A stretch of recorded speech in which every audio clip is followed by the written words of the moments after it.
When light passes through a prism, the human eye perceives a smooth, unbroken blend of colors. Classical physics assumed energy operated on this principle.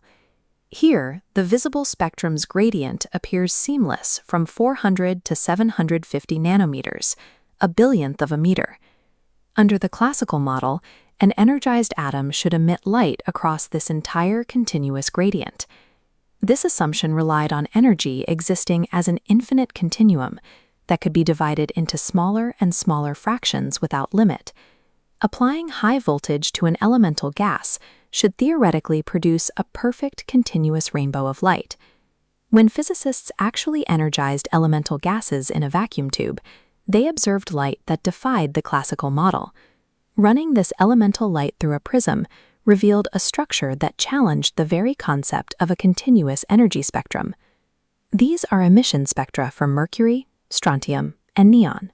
Instead of a rainbow, we see fragmented lines separated by massive, stark black voids where no light is emitted.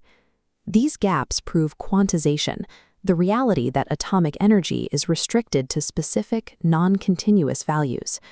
This broken rainbow reveals that the atom has a rigid, mathematically constrained architecture, necessitating a complete overhaul of physical laws. In 1913, physicist Niels Bohr proposed a radical new model to explain these spectral lines.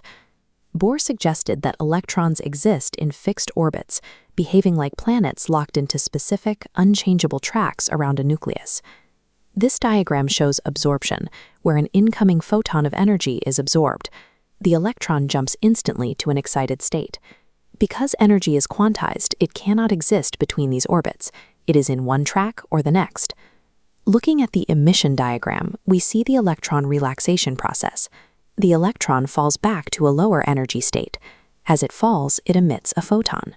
Its color is a mathematical calculation of the gap between those orbits. The colored lines on the spectrum are macroscopic evidence of electrons falling down a specific, microscopic energy staircase. Bohr's 2D orbits worked for hydrogen, but failed to predict the behavior of more complex atoms with many interacting electrons. The modern quantum mechanical model replaces fixed tracks with three-dimensional probability zones.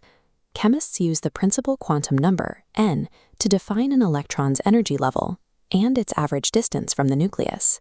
Inside each principal n level, the atomic architecture is further divided into specific shapes called orbitals. These orbital sublevels are identified by the letters S, P, D, and F. Each sublevel has a fixed capacity. S holds 2 electrons, P holds 6, D holds 10, and F holds 14. The formula 2n squared calculates the absolute maximum number of electrons allowed in any single principal energy level. The atom's tiered, three-dimensional matrix enforces absolute mathematical occupancy limits.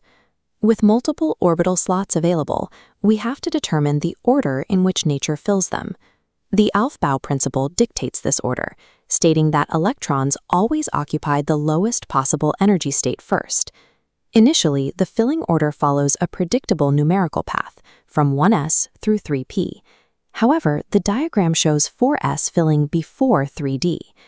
As energy levels increase, the physical space they occupy extends and overlaps, causing the higher sublevels to squish together. Atomic physics prioritizes the lowest energy state over simple numerical progression, even when that requires crossing level boundaries.